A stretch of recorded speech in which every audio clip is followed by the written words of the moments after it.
Welcome to Lunar Alchemy. My name is John. This is Bella. Very pleased to meet you here on this Tuesday evening as we meet every Tuesday at this time, 7 p.m. Mountain Time.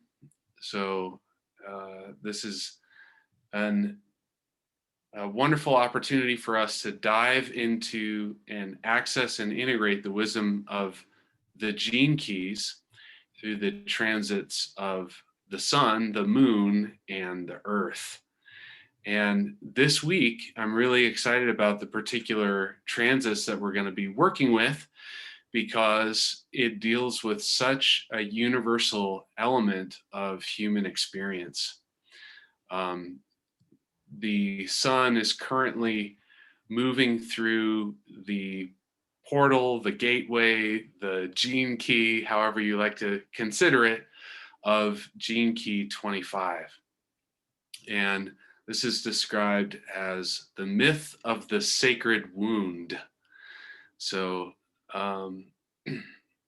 yeah, I'm super excited about this tonight. Bella, I always love asking you about your perspective on what it is we're going to be talking about for these transits, because you always have a perspective in your awareness that I haven't thought of myself yet. So I would love to have you introduce this gene key and what we're looking at for our current transit. I would love to pull up the screen. So if you... Yeah, please. I'm going to set you up here with that. All right. There you are.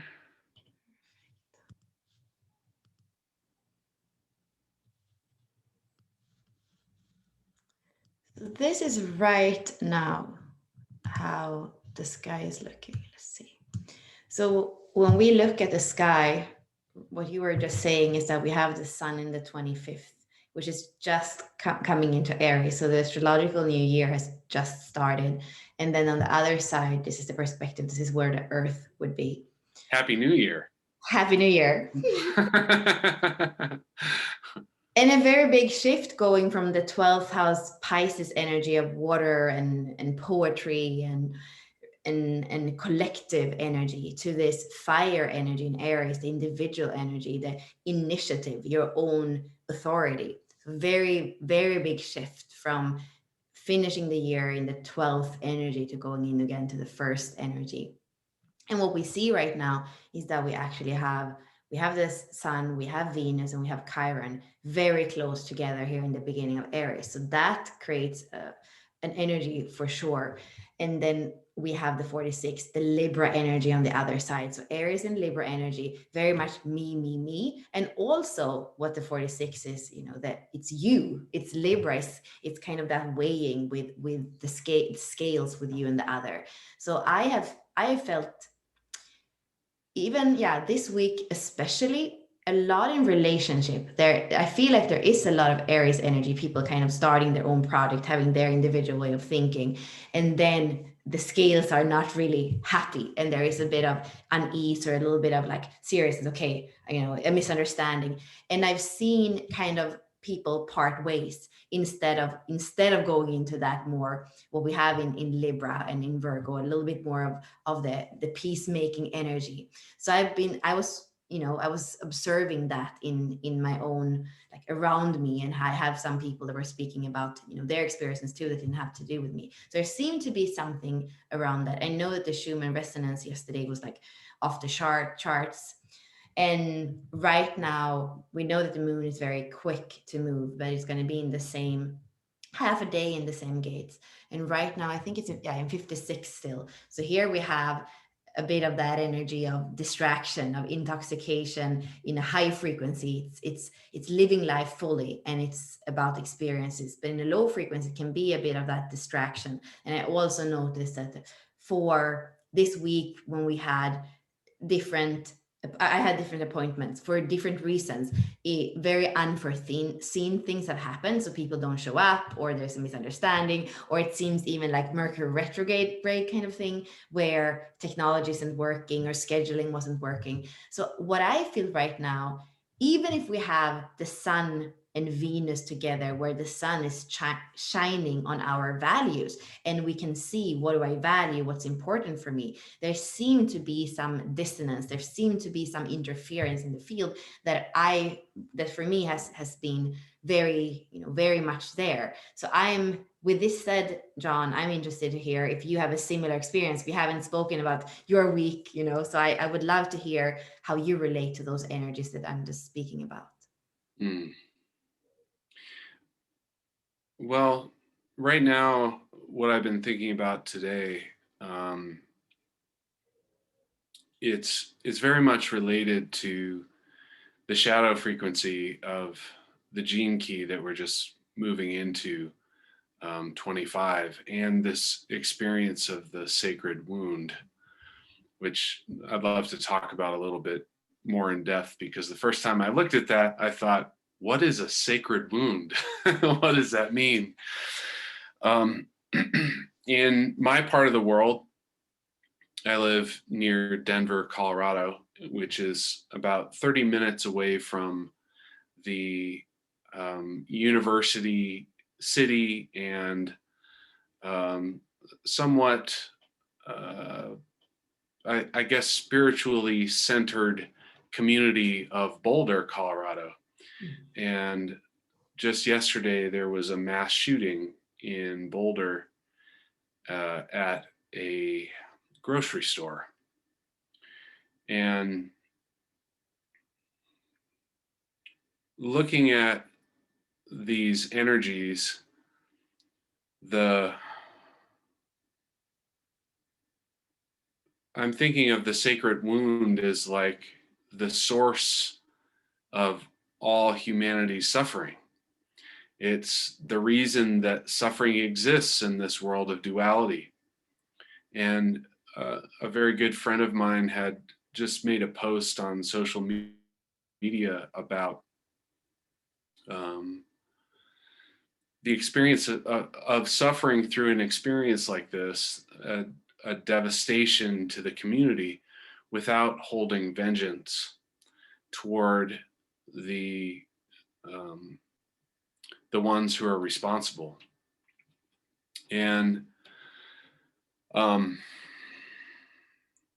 when I think about like this energy of the source of human suffering from the sun, and this kind of Libra balancing the scales of justice, it's very easy to think that when horrible traumatic events occur in our experiences, that the this scale of justice is going to come down and condemn those who are responsible for suffering, for causing suffering, or for perpetrating suffering in a community or towards an individual. And for me, this experience of releasing the need for vengeance actually allows for justice to be restored in its proper form, and and also points in the direction of where this solar energy is headed in terms of human evolution. So when we're looking at this this light energy coming from the sun, reflecting from the moon, you know, the Earth is our planetary body that gives us life, that provides everything that we have and need in order to experience ourselves as human beings on the planet. And the moon is like a part of our planetary experience, but it's been separated, it's been split. It's almost like a manifestation of the separation that we experience as human beings, whether you see that as separation from your mother, from the separation from the unity with all that is. If you see yourself as a spiritual being that comes from a place of unity consciousness where everything is perfect. And then you come down into a body, it's pretty traumatic. And the moon is that body in our earth experience. And the reflection of this energy of the source of suffering from the moon, it's really shining the moon qualities. It's taking us underneath the surface to really dive into this experience and understand how we can move through it into, I don't I don't know if I can put it in terms of how it might be described in the gene keys, but from my perspective, this movement of transcending this suffering, it completely transforms our experience of the reality that we can create and the reality that we can experience in terms of how it feels to us and how we are able to respond in an authentic way unto ourselves. So that's kind of where I'm at with nowhere. Where it's not deep or anything.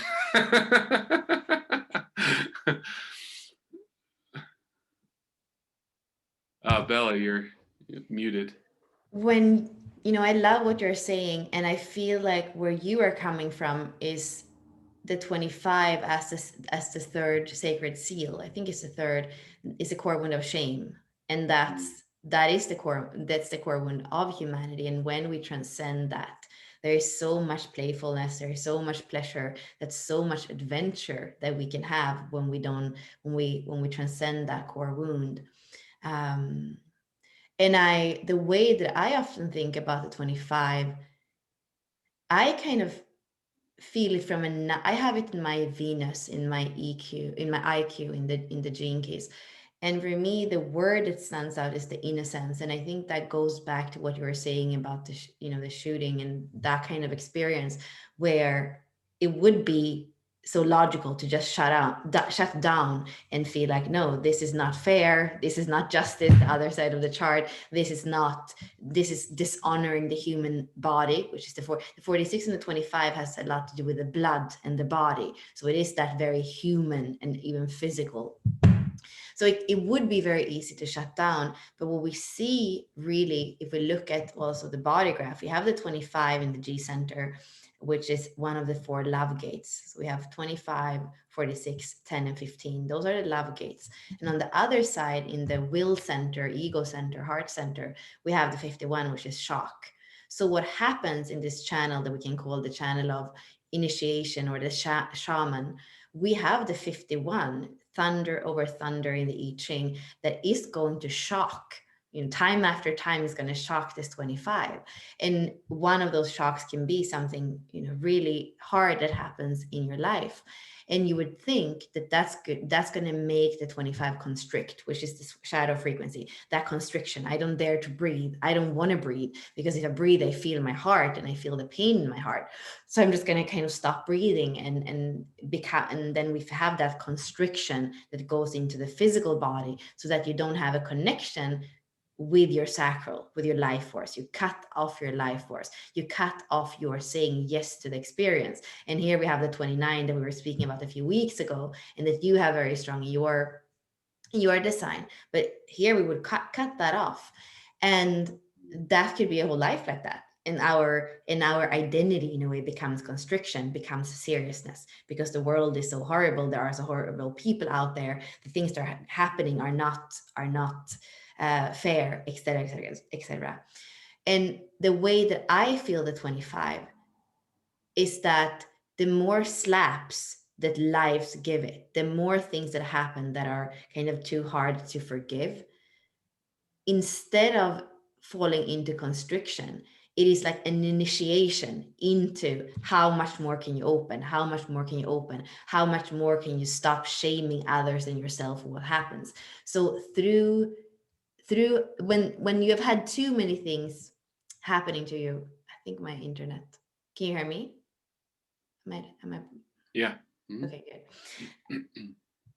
Really, when it's not becoming immune, but it is taking those shock as initiating ourselves into more innocence, initiating us into that universal love of, like you were saying, knowing that there is some reason for us being here, there is some reason for the suffering, there is some purpose with that human core wound, and that we're all part of feeling it, and we can see it as a curse, or we can start to feel it in our physical vessel, in our heart, as an initiation to deeper love, to deeper gratitude that we get to be here in physical form a little bit more, even if it hurts, even if other people have to go. So there is something for me very spiritual in this gate. And I feel like people that have the 25 in their profiles, that we are attracting somehow how shocks in life, because there is something also so rewarding in the initiation, in the awakening that happens from that thunder, from that 51. um, and I think that is closer to what you were just saying, of what's alive for you when it comes to 25. Yeah, absolutely. Um, you know, it it made me, this idea, the gene key 25 and that shadow frequency is constriction, the contraction that pushes away, allowing our awareness to receive whatever life has brought for us. And as you mentioned, we do that through our breath, by restricting our breath or restricting the muscles. It's even could be identified as like a primal reaction, not even something that we're consciously controlling. It happens naturally. And in the work that I do around um, guiding people into into an experience of awakening heart frequencies into their life, a lot of what we're working with is this unconscious constriction that happens, and how prevalent that experience is for really everyone, no matter how sort of a person considers themselves to be, or how sort of um, I it's interesting. I want to use the word innocent. The 25th hexagram in the I Ching is stand the title of that hexagram is innocence. Um, we all have this as beings, as part of humanity. We all have this experience of constriction in our lives that we relate to as a method to protect ourselves from the pain of the suffering that we are subjected to through life. And um, I love that in this gene key, it is identified that the gift of this shadow of this constriction is the movement into acceptance. If you can accept your next breath without restricting it, you can be with whatever experience is happening to you, for you, in front of you. No matter how life is showing up, that acceptance allows us to, like you were suggesting, or what you were pointing out, was we get cut off from our life force. It allows us to reconnect to the life force, which then provides for us a pathway to move through the experience, to gain wisdom from the experience, to grow from the experience in some way or another. And so for me, I feel like this energy where the sun currently is, this is the very first gateway of the entire astrological year. it begins with this. And so for me, it was really, really amazing to read about Richard Rudd's perspective on this original separation that is translated into all of our bodies, into all of our consciousness throughout all universes and galaxies as the separation from oneness. And yeah, so I mean, this particular gene key for me just holds so much power because, you know, we just came from the last transit. We were in this state of looking at the gift of humanity. You know, 36, when you've uncovered the gift, that's humanity. That's the willingness to witness suffering. And here we move directly into, you know, that's the last one of the astrological year. That's being able to witness the suffering of others. Here we are at the very beginning, and it's like, can you experience your own suffering? Can you allow it? Can you accept it? And if you do,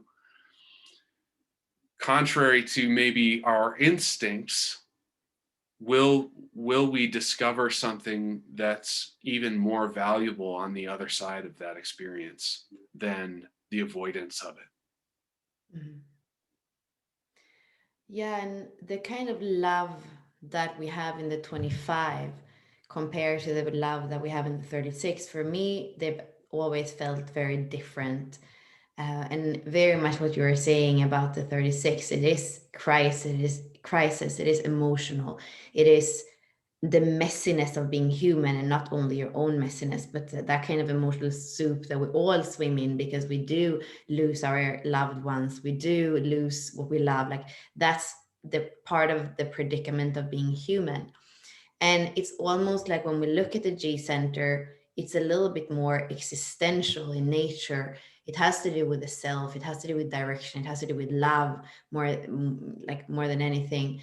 And it feels like a more existential quality. And I do remember that we spoke about last week about existential despair or something was my term for it.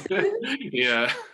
So I mean, I guess that for me, from going from the dark night of the soul, the existential despair, the feeling tucked to the floor by feelings or demons or whatever it is that we are perceiving, for me, there is something innocent and clean in the 25 that actually doesn't even understand.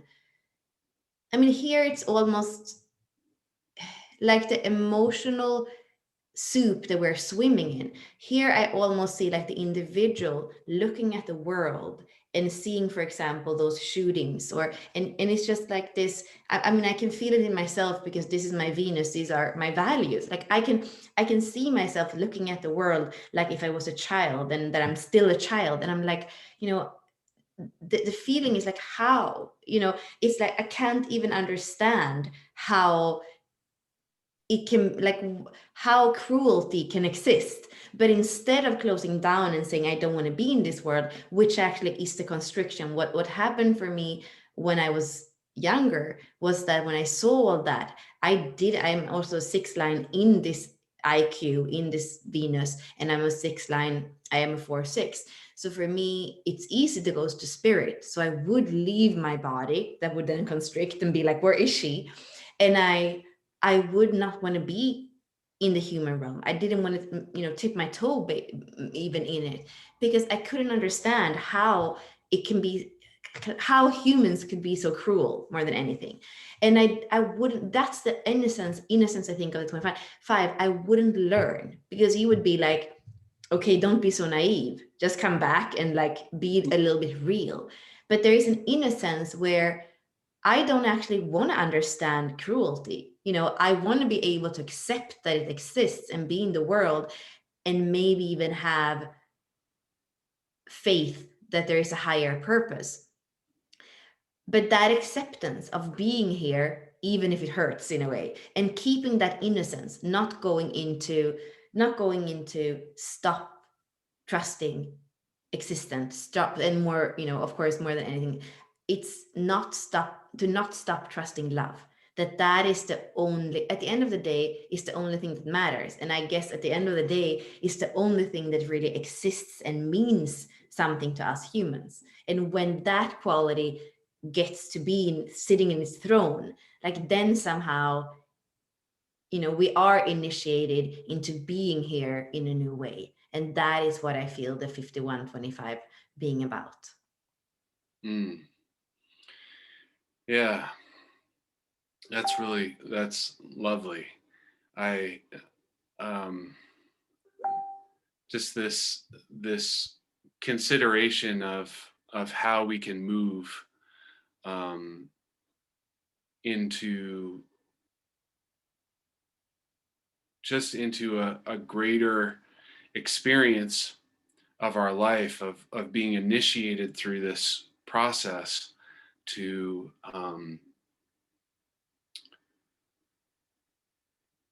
open ourselves to bring in more than we've had access to in the past.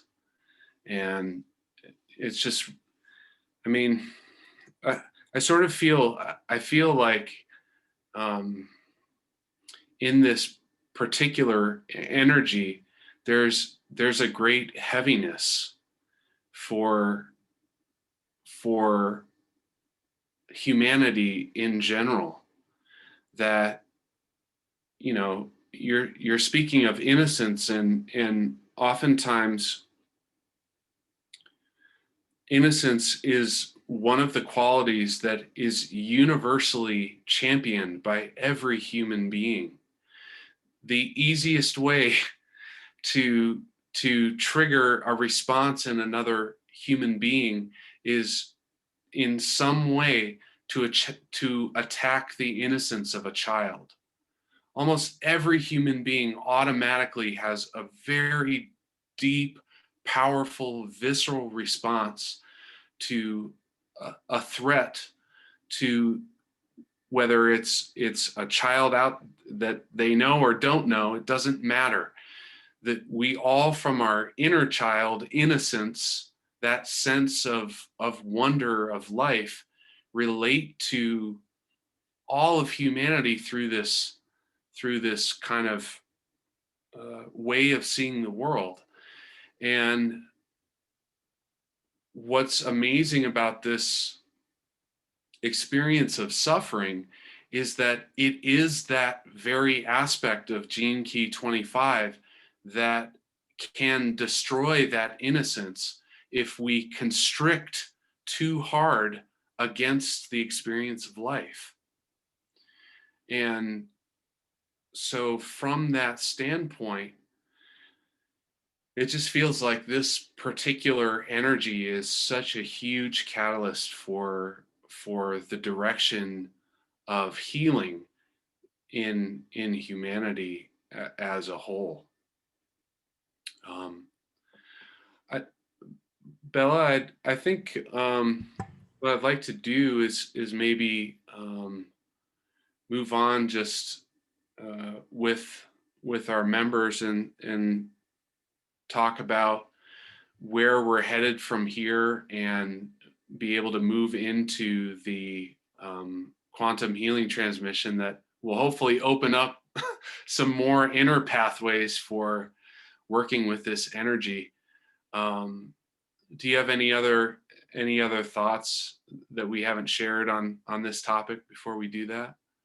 I have a lot more, but that's the cool thing. It's this well, right? Where it's never ending. But I'm so happy that we got to do a bit of it, like, or at least a snippet with everybody. And we are moving Yeah, on. absolutely beautiful. All right, very good.